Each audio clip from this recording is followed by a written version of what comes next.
Renato, giri fuori appunto.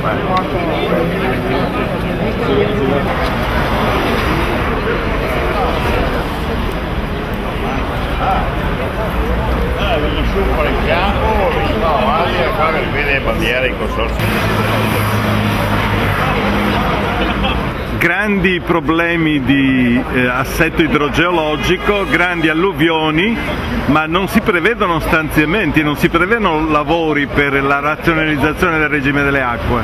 E questa è la cosa che ha sorpreso un po' tutti, perché a fronte di quello che è successo in quest'ultimo periodo non si capisce la miopia che ha la Regione nel distribuire le risorse, che ha operato tagli indiscriminati nel settore sia per la bonifica sia per i forestali, mettendo così ulteriormente a rischio il sistema idrogeologico del nostro territorio. Fa sì che la gestione che si sta creando per il prossimo triennio porta solo a tagli e non alla verifica e alla riconsiderazione di quello che è l'attività degli enti preposti. Certamente il fare le viabilità e le infrastrutture sono cose importanti anche per lo sviluppo della nazione e della nostra regione, però tutto questo va calato e considerato in un contesto di un territorio che è molto delicato e, come dicevo prima, a continuo rischio idrogeologico. Ci sono solo quelli che vogliono fare soldi con le strade, con il trasporto su gomma. I canali sono le arterie del territorio. Imparare a gestire il territorio e l'acqua vuol dire gestire la vita. Abbiamo visto protezione civile fosforescenti con macchine nuove, jeep nuove, con soldi, consorzi di bonifica che devono gestire il nostro territorio e la vita dei nostri paesi, che sono quelle scarpe rotte, quei scavatori scassati, senza macchine e senza skate. Mancano le vacche, manca il bestiame, manca la zootecnia. Allora 500 quintali di letame maturo a ettaro fanno sì che fermano 5.000 quintali d'acqua, perché ferma 10 volte il volume il suo peso, vuol dire un'irrigazione di 50 cm d'estate, di 50 mm per ettaro di acqua, che sono 5.000 quintali, e vuol dire 5.000 quintali di effetto spugna che trattiene l'acqua quando piove durante l'inverno e la primavera. Questo è gestione del territorio, la vita e la zootecnia, la gente che lavora nei campi, che cura i fossi, che cura i canali. Questo abbiamo sempre visto. Il pesce nei nostri fossi non c'è più neanche quello, il popolamento anche ittico, il pesce d'acqua dolce, che una volta c'erano 2 pescatori per paese che vivevano nei nostri comuni, che andavano a pescare e vendere il pesce. Ma oggi secondo me si parlerà molto di ricerca, di studio, di analisi sull'agricoltura, e noi siamo qua per imporre il problema del lavoro, la dignità del lavoro e di tutti quanti questi lavoratori che sono precari e che rischiano il posto di lavoro in un settore così delicato di cui ha tanto bisogno, insomma. Mi pare che non ci sia una programmazione, perché la programmazione serve per prevenire eventuali disastri che, come sono successi qualche mese fa, serve per tenere in ordine il territorio, i boschi, le foreste, le spiagge che noi tuteliamo, insomma, col nostro lavoro, soprattutto la sicurezza idraulica di questa nostra regione. Ecco, se ci fosse una programmazione ci sarebbe un investimento più serio e più forte sul territorio e sul lavoro che serve appunto per tutelare il territorio e sicurezza idraulica di questa regione.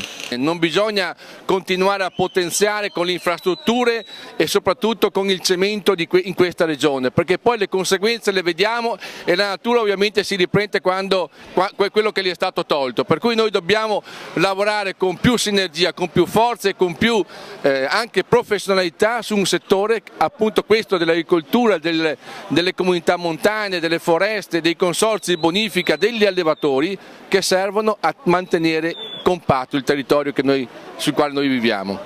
Abbiamo tagli di posti di lavoro proprio su chi con grande professionalità tutela questa risorsa che è il nostro territorio. Abbiamo tagli all'ente parco, abbiamo tagli ai forestali, a Veneto Agricoltura che si occupa di ripopolamento delle piante, e quindi la considerazione del territorio che si professa a parole nella pratica non la troviamo, siamo qui per questo. Cos'è questo, latte italiano? Sì. Ma perché avete portato il latte italiano al distretto Alutta? Perché è un settore in crisi e non stanno facendo niente per aiutarlo. Stanno uccidendo gli allevatori? Esatto. E chi ha questa responsabilità? Tantissimi. Sono responsabilità molteplici? Sì, sicuramente. Ma questo governo non sta facendo qualcosa per lo Beh, non lo stiamo vedendo almeno. Non si sta vedendo? Non si sta vedendo. Siamo qui per protestare contro la Regione per i tagli al bilancio. Mancano questi famosi 530 milioni di euro purtroppo, che tra tagli di tasse e tagli dal livello dello Stato mancano all'appello 20 milioni per tutto il settore primario. Ecco. Ci saranno disastri ecologici, come è già successo l'alluvione a Vicenza, a Padova, quindi tagliamo soldi forestali, tagliamo i soldi alla bonifica, dove andremo a finire?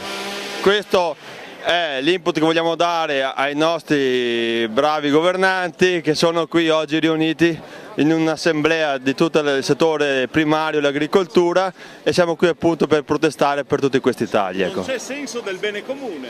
Proprio no, non c'è, perché a questo punto taglia di qua, taglia di là, il problema è che ci rimette sono sempre i lavoratori.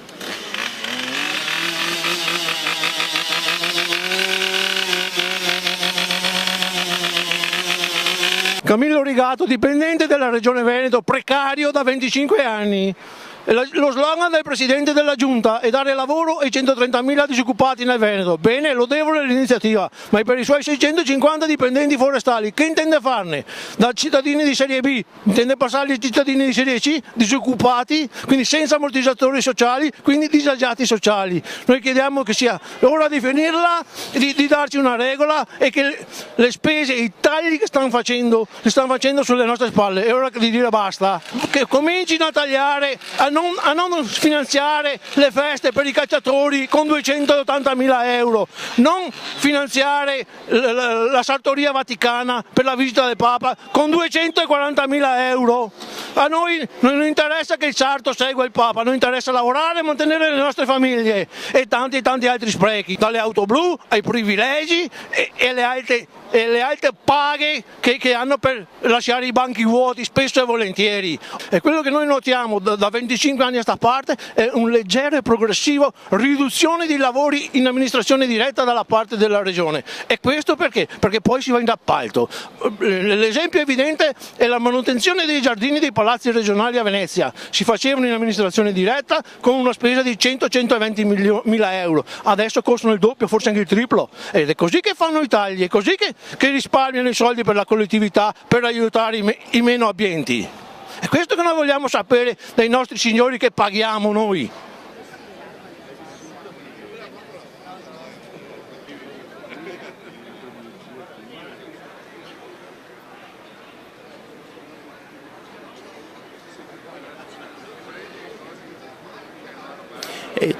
Ci devono essere delle priorità. Ci sono delle esigenze le quali vanno affrontate con tempi e metodi, delle priorità che devono assolutamente avere delle risposte immediate. Qua la stragrande maggioranza dei lavoratori sono a tempo determinato e praticamente fanno sopravvivere le loro famiglie con che cosa? Con la stagionalità. Pertanto chiediamo anche che ci sia rispetto dei contratti collettivi nazionali di lavoro sottofirmati anche con la Regione.